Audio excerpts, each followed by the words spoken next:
Early YouTube table said here wanting to go over a little bit of mapping of the Mark Twoheys, if I'm saying that right. Case in Gardner, Mass. From the old Colonial Hotel. Murder.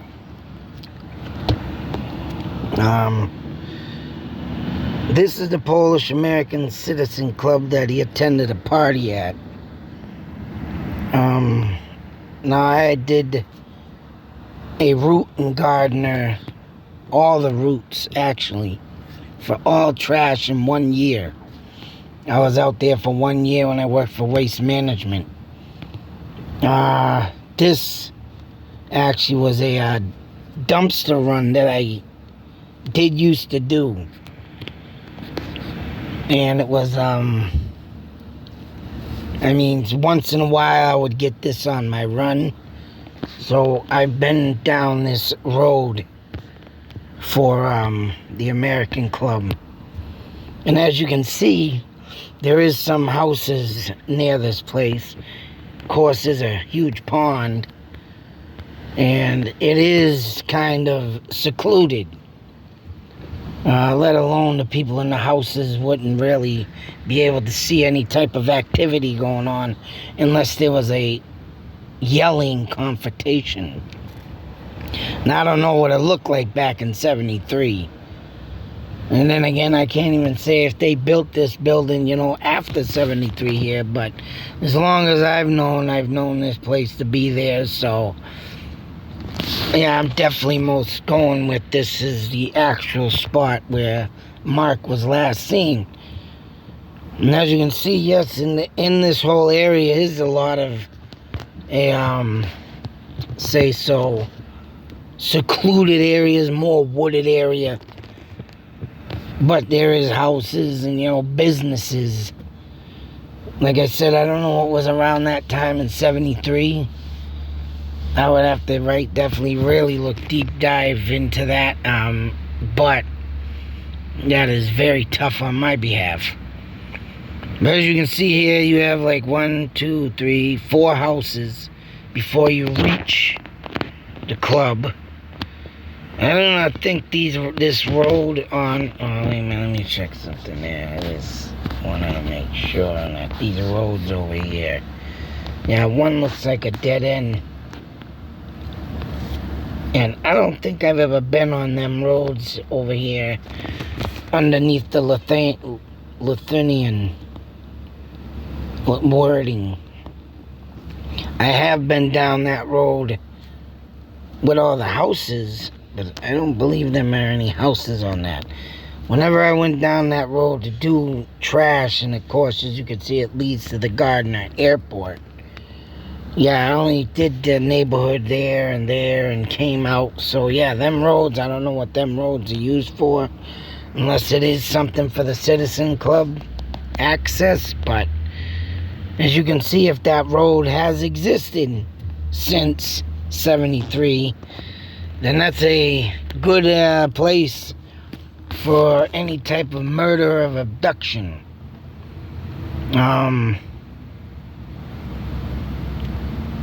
Oh, was it Kendall Pond? Shit, I forgot to look that up. Where they found the body. Yeah, should have looked at that real quick, but we'll come right back to that. And bear with me, because now I gotta go back into the story here and check this out. I wanted to see where because now I'm starting to get, oh, there it is. Hobbies Pond in Gardner. Raymond Street, Hobbies Pond. So, Hobbies Pond. I'm gonna go to the mapping.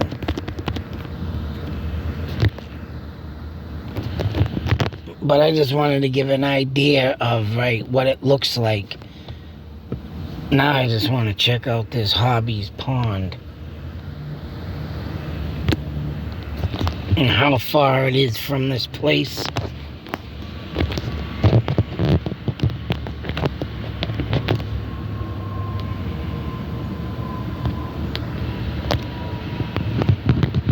Bear with me, folks.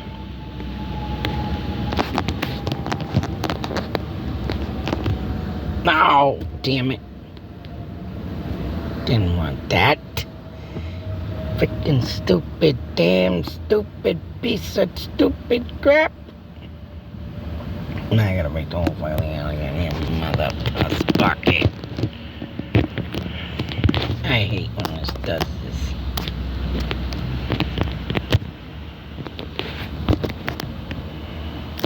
There. Let's do that in the first place. Get off. Hobby's Pond. So, what do we have here? Let's see how far this is. Route 140. Wow. Oh. Yeah, oh, nice. Yeah, really. So, that's a long way, boy. There's a Polish American Citizen Club, as you can see here. And obviously they drove 101 to 140 into Hobby's Pond. Now this is very interesting because of the simple fact is stupid prison and stuff is out in these woods. These roads, oh yeah, I think I know where these roads are. I did trash there too, so where is the prison? I think it might be down here more. 140, I'm trying to see where the prison is. How close? Oh, it's up here more. Anyways, as you can see, there's a Sunset View Farm, wildlife management area. And yeah, I've done these also, these roads. Raymond Pond, yep. And could be most likely one of these two houses. I don't see, or this farmland over here, which is the Royal Ranger Camp probably now. Anyways, yeah, these are very secluded roads. I've done the rubbish on them roads. They are very wooded. And yeah, that would be a perfect place, I would say, to dump a body off. So heading from 101 from the Polish Club, someone had to have pushed this kid, or maybe he knew his killers, Mark did, and got in and on whatever, whatever the case may be. He had to have comfortably either gotten in that car, or he was literally forced entered into that car. Whoever picked him up obviously knew what they were doing and what they wanted to do to him. And that's the thing with the article I have in the other video. It doesn't say nothing about anybody being investigated, anybody being a target towards him, of maybe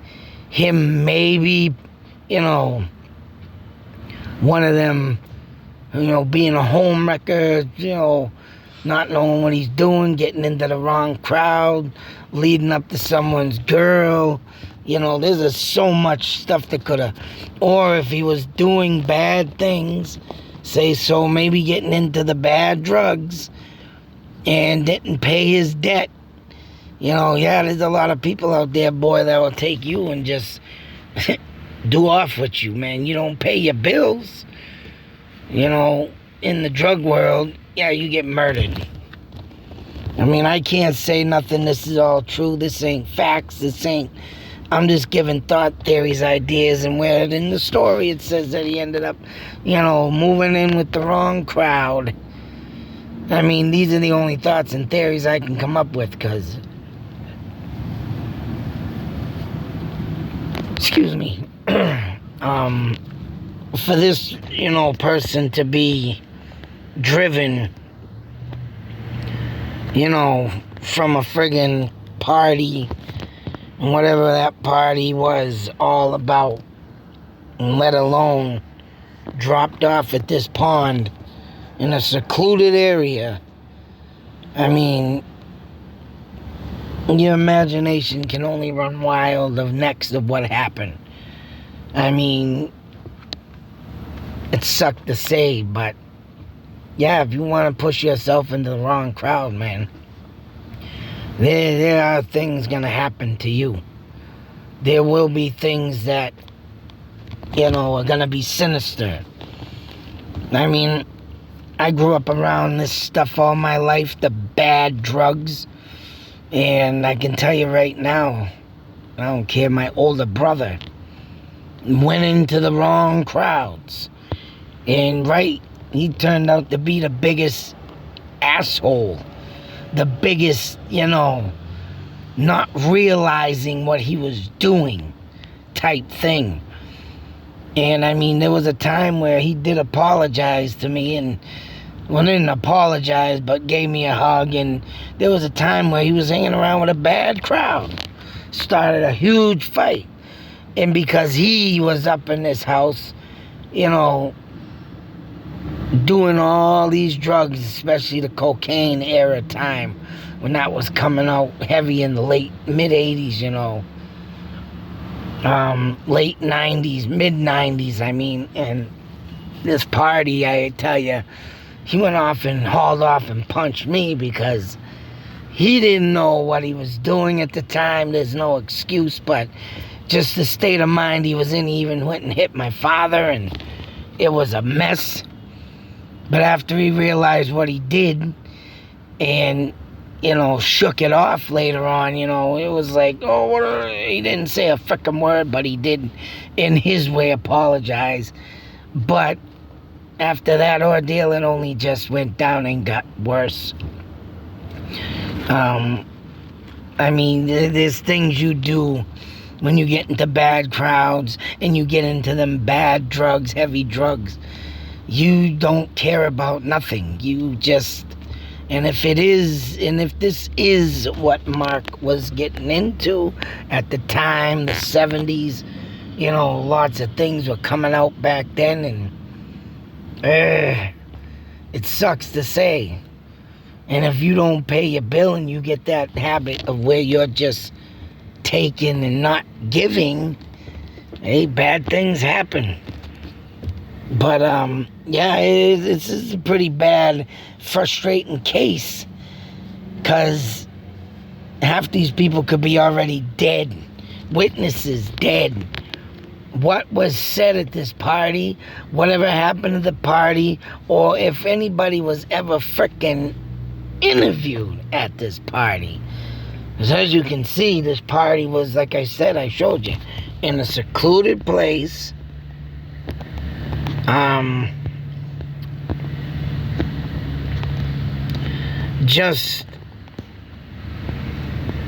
when it was ending, and some people just don't want to leave that party. That's right. It's just what happens next is nasty. It will always haunt your mind just to think what the hell really happened. And there's no answers. And there's no freaking, there's no goddamn answers. There was no, it's like, what the hell, man? What were people doing back then? Kendall Pond Road, South. So I'm trying to see. So, right. Whatever was here at that time, like I said, I never remember going down any of these streets. There's no houses there. So whatever was in these roads at the time of 73, I'm sure they're all closed up. But who knows if these roads did exist in 73, and everybody left this way, led the normal way, and whatever happened to Mark getting headed out this way. Who was he talking to? Who was he interacting with? Who was there at this freaking party? The questions in the article are not there. There's nothing there. Just, he ended up missing, his body was found. And it's like, that's not enough. You know, it's just like you get that one piece of steak and you taste it. It's not enough. You gotta have more, but guess what? It was just a taste test steak. You can't have no more. You gotta buy that. You gotta pay the big bucks to get the rest of that. And this is what this case reminds me of. You just want the effing answers, and you're not gonna get it. And especially today, man, it's sad and it's sick. How this case, to me, I don't think it was properly investigated. And because, right, when some people fall into the wrong crowd, and let alone if they're doing stuff that are irritating the police, they're not going to go on and do nothing. They say they're investigating, but they'll just throw this guy just fell in the wrong crowd. He's probably doing drugs and he got killed there. Forget it. You know, sometimes there's careless a-holes like that. And I think that's what happened in 73 with this case. But all in all, as you can see, whoever done this had easy access, limited witnesses, and could rightfully ended up, you know, just picking him up, luring him in the car, and for whatever reason at this moment killed him. Why? This is one of them cases, I think, right? And what was found in his apartment, not said. His brother knows, but not said. And that's a big crucial part of evidence. When something don't look right in an apartment and you know it, but yet you can't reveal it, or he don't want to reveal it.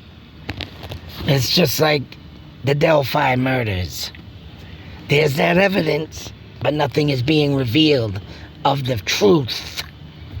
It's just there. They just have a suspect, and they just want to close the case.